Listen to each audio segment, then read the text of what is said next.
साथियों, स्वागत है साहित्य सहचर के इस नया यूट्यूब प्लेटफॉर्म पर। जैसे डब्ल्यूबी में 58 में से 21 साहित्य सहचर वाले हैं, अर्थात 30 से 32% साहित्य सहचर के छात्र हैं।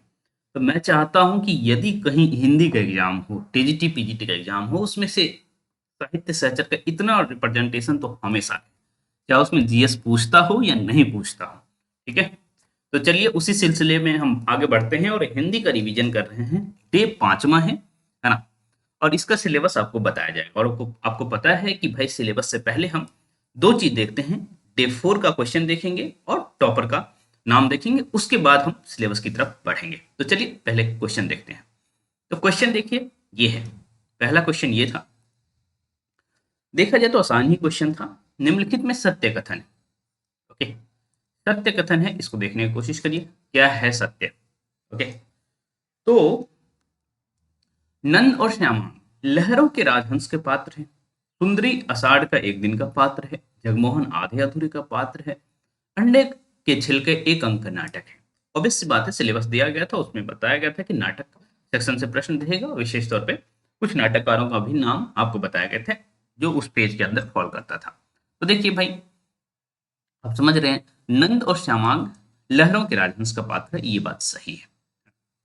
सुंदरी आषाढ़ के एक दिन का पात्र नहीं है भाई। सुंदरी जो है लहरों के राजहंस का ही पात्र है, तो ये स्टेटमेंट गलत हो गया। जगमोहन आधे अधूरे का पात्र है, बिल्कुल सही बात है। हाँ, एक आप बताइएगा, जगमोहन के बरक्स एक कैरेक्टर और है, उसका नाम क्या है? स्त्री पात्र, मैं ये पूछना चाह रहा हूँ। अंडे के छिलके एक अंक का नाटक है, एकांकी है भाई, आपको पता है ना। पढ़ेंगे, थोड़ा कॉमेडी है ये, आप चाहें तो पढ़ सकते हैं। तो 1 3 4 सही हो जाएगा, क्योंकि आप देख पा रहे हैं केवल दो गलत हो रहा है, ये सही हो जाएगा। ठीक है, चलिए आगे बढ़ते हैं। और इस लेवल से आप कंसेप्ट अपना क्लियर कर लिए। बहुत आसान क्वेश्चन था, हालांकि बहुत सारे छात्रों ने इसको गलती किया है। उसर किसका नाटक है? तो भुवनेश्वर का नाटक जब आप पढ़ना शुरू करेंगे तो उसर के विषय में कमेंट है, ये भुवनेश्वर को पहला नाटक माना जाता है। तो आप देखेंगे उत्तर हो जाएगा भुवनेश्वर, है ना। तो बाकी तो डॉक्टर मदान मोहन राकेश गिरीश रस्तोगी ये सब तो नाम है, लेकिन कोई मतलब नहीं है। ये क्वेश्चन देखिए, मोहन राकेश के नाटकों का प्रकाशन वर्ष के अनुसार सही क्रम है ना।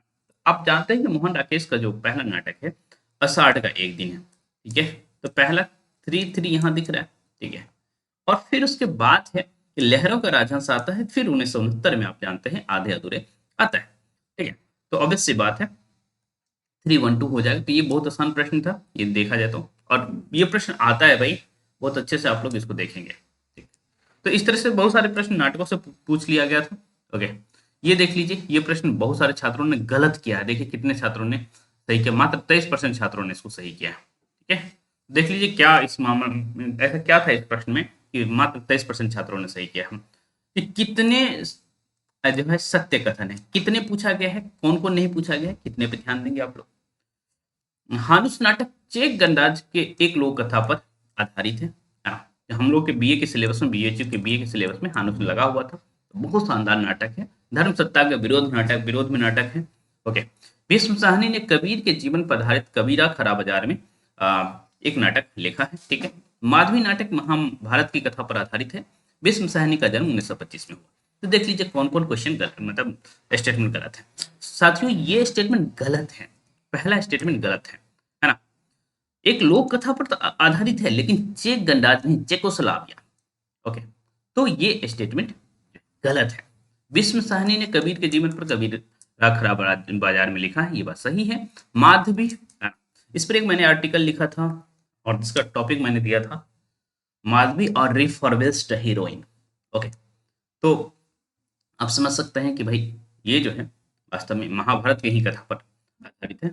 ओके, ये सही स्टेटमेंट है। और भीष्म साहनी का जन्म जो है 1925 में नहीं हुआ है साथियों, 1915 में हुआ है। जो नेट जेआरएफ की तैयारी कर रहे हैं हमारे साथ, वो कम से कम इस प्रश्न को तो सही किए ही होंगे, मुझे उम्मीद है।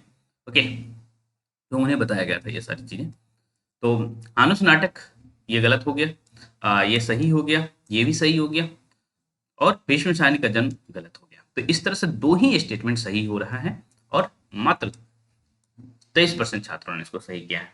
ये और मैं चाहता हूं कि आप लोग अब इस लेवल से पढ़ें।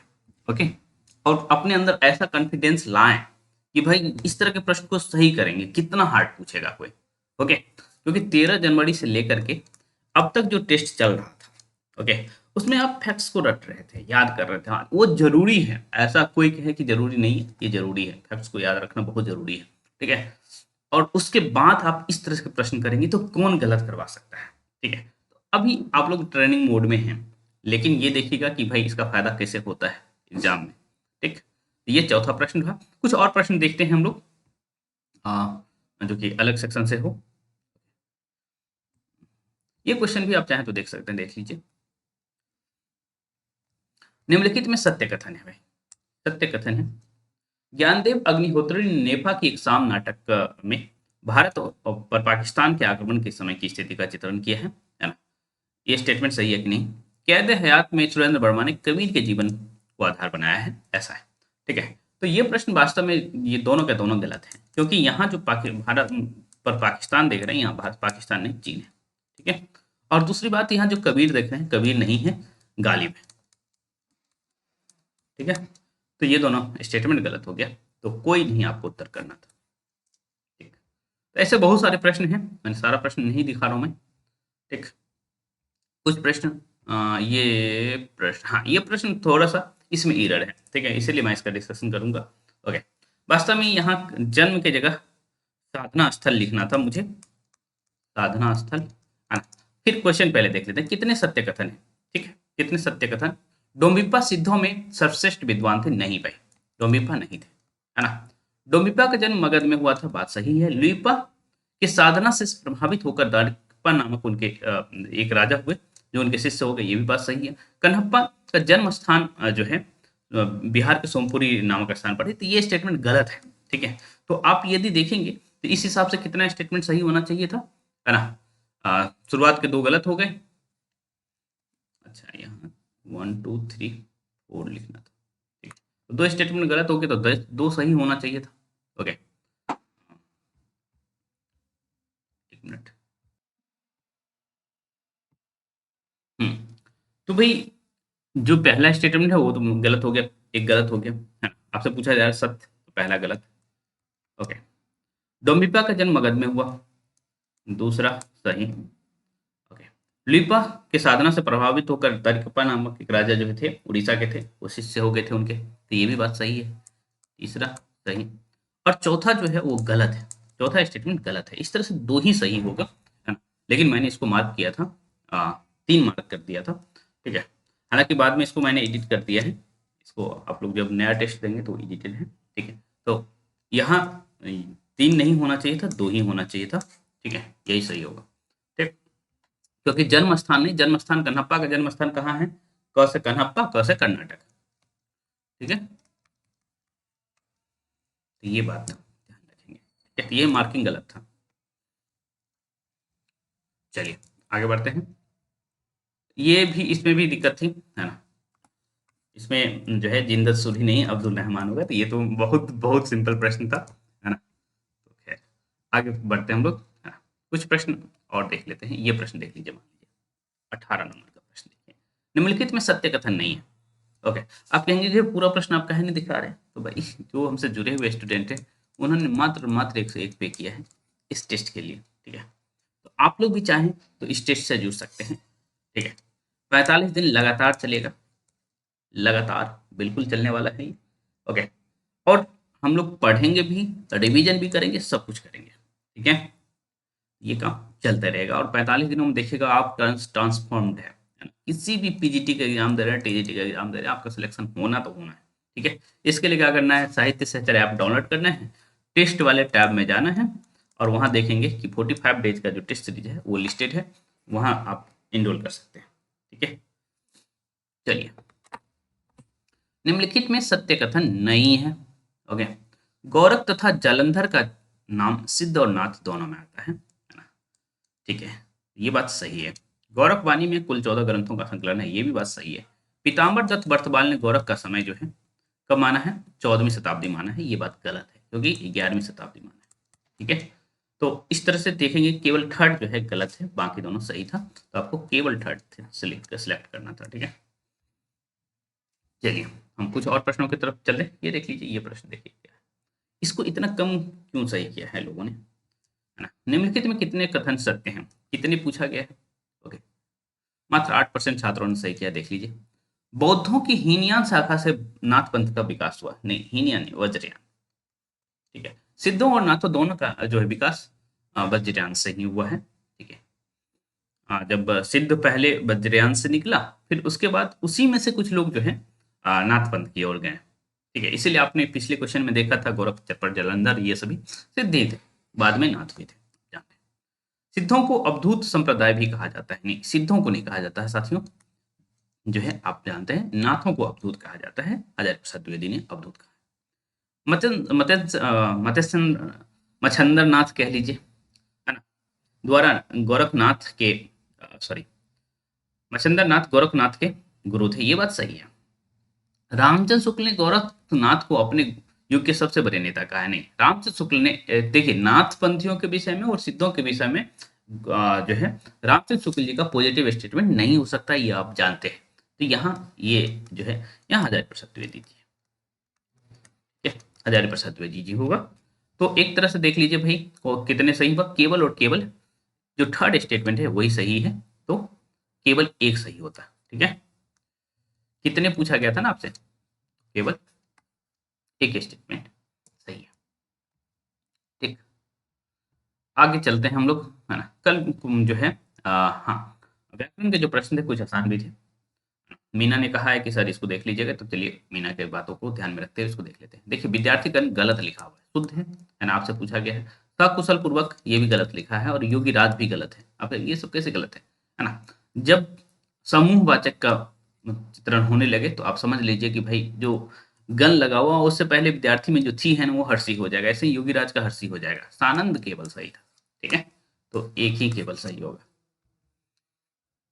या तो कुशल पूर्वक रहे, है ना, सकुशल पूर्वक नहीं रहे। कुशल पूर्वक लिखा जाए, या तो सकुशल लिखा जाए, है ना, या कुशल पूर्वक लिखा जाए।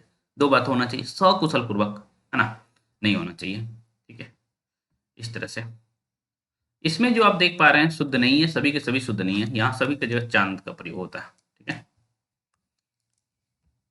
और पांचवा में तो दोनों जगह चांद हो जाएगा। ओके, ये भी देख लीजिए भाई, कितने शुद्ध है। मंत्रिमंडल शुद्ध है, राजपथ शुद्ध है, निर्दोष शुद्ध है। ओके, निर्दयी शुद्ध नहीं है। निर्दयी होता है, ना कि निर्दयी। ओके, तो तीन सही है।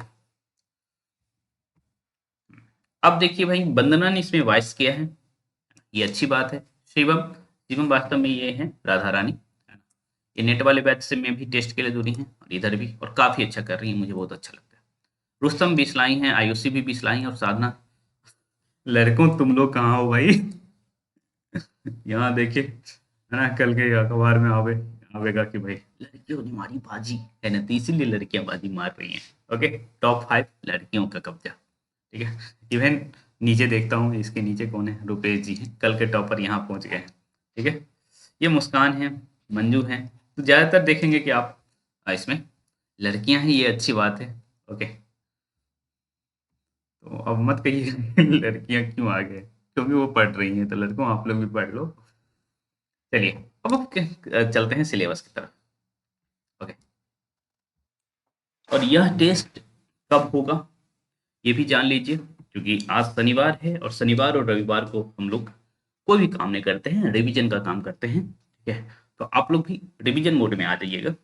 और जो नेक्स्ट टेस्ट होगा आपका, आज 22 है, 23 और 24 को होगा नेक्स्ट टेस्ट। ओके, हाँ, नेट जेआरएफ को बालों का टेस्ट कल होगा, लेकिन आप लोगों का जो केवल टीजीटी पीजीटी दे रहे हैं उन लोगों का टेस्ट 24 को। ठीक है, 24/11/2022। ठीक है, मतलब सोमवार को। और क्या होगा वो देख लीजिए। ठीक, एक्स्ट्रा नहीं पढ़ना है, ये बात आप समझ लीजिए। आप चाहें यहाँ भी वीडियो स्टॉप करके समझ गए होंगे कि सिलेबस क्या रहा है। तो देख लीजिए भाई, आप लोगों को क्या करना है, वासुदेव नंदन में जो व्याकरण का सेक्शन है आपका, वासुदेव नंदन का, उसमें आप क्या करेंगे, 18वां पेज से शुरू करेंगे, और कहाँ तक पहुंच जाएंगे, जहां तक अभी आपने टेस्ट दे रखा है व्याकरण में। 56 पेज तक पहुंचेंगे, 18 से 56 पेज तक पहुंचेंगे। ठीक है, यहाँ में से कोई भी प्रश्न मैं डाल सकता हूँ, कुछ भी डाल सकता हूँ। आप समझ सक लीजिए कि भाई जब आप कम पेज पढ़ रहे होते थे तो क्वेश्चन का लेवल क्या था, जब अधिक पेज पढ़ेंगे तो आप और ज्यादा कंफ्यूज होंगे। इसीलिए इन 2 दिनों का अच्छे से प्रयोग करिएगा। तो 18 से 56 आप पहुंच जाएंगे। सरस्वती पांडे का 2 पार्ट आप करते हैं। ओके, तो पहले पार्ट में आप क्या करेंगे वो देख लीजिए। सरस्वती पांडे के पहले पार्ट में आप क्या करेंगे, 67 से शुरू करेंगे। ओके, और कहाँ पहुंचेंगे भाई, 67 से लेकर के पहुंच जाएंगे 87 तक। ठीक है, और ये इंडिकेट कर रहे हैं जैसे 20 पेज हो गया यहाँ, है ना। 20 पेज होने का मतलब ये इंडिकेट कर रहा है कि 4 से 5 पेज आप लोग पढ़ रहे हैं, तो 4-5 दिन हो गया, ये बात आप समझ रहे हैं, है ना। तो ये 67 से 87 चाहिए मुझे। और देखिए, चूंकि सुस्ती पांडे में टॉपिक की तो जरूरत नहीं पड़ेगी आपको, फिर भी मैं बता देता हूँ, काल विभाजन नामकरण से लेकर के आदिकाल से होते हुए आदिकाल के ही, है ना, आपको नाथों तक पहुंच जाइएगा। हाँ, यहाँ जरूरत पड़ेगी तो यहाँ आप जो है शुद्ध अशुद्ध पोर्शन जितना है ना, ध्वनि ध्वनि जब आप पढ़ना शुरू करेंगे वासुदेव नंदन में, और शुद्ध अशुद्ध तक जो पेज है वो अच्छे से पढ़ लीजिएगा। ठीक है, अब चलते हैं सरस्वती पांडे के दूसरे पोर्शन में। और दूसरा पोर्शन है हमारा क्या, गद्य साहित्य। ओके, ये तो कविता वाला सेक्शन एक साइड चल रहा है और दूसरा चल रहा है गद्य साहित्य। गद्य साहित्य में आप देखेंगे आपको कहाँ से शुरू करना है, गद्य साहित्य, और 231 से शुरू करना है और पहुंच जाना है कहाँ तक, 231 से शुरू करेंगे, है ना। और जिसमें गद्य साहित्य का विकास फिर नाटकों का विकास शुरू होता है और आपको पहुंच जाना है 256 तक। ठीक है, और इसमें से आप रिवीजन मोड में रहेंगे, आज और कल अच्छे से पढ़ेंगे, और मैं कोशिश करूंगा कि 30 प्रश्न दूं। ओके, और चाहूंगा कि आप 30 में से 30 सही करें, क्योंकि अब आप हमारे क्वेश्चन से अनभिज्ञ नहीं है। ओके, कि इस लेवल का क्वेश्चन रहेगा तो तैयारी भी आपकी इस लेवल की होनी चाहिए। ठीक है, तो उम्मीद करते हैं कि आप अच्छे से पढ़ेंगे। 24/11/2025 को सोमवार को आप तैयार रहेंगे। ठीक है, मिलते हैं। जो नए साथी हैं जो अभी तक नहीं जुड़े हैं, वो आप अपना 1 से 1 रुपया खर्च करिए, साहित्य सचर ऐप डाउनलोड करिए। ठीक है, हाँ, 26 नवंबर को आप यदि खरीदते हैं, ओके, तो टेस्ट के अलावा और जो भी कोर्सेज है सभी पे 50% ऑफ रहेगा, केवल और केवल 26 नवंबर को। अब कारण क्या है वो मैं 26 नवंबर को बताऊंगा। ओके, और साल में ये एक ही दिन ऐसा ऑफ मिलने वाला है। ठीक है, सभी कोर्स टेस्ट के अलावा सभी कोर्स पर 50% ऑफ है।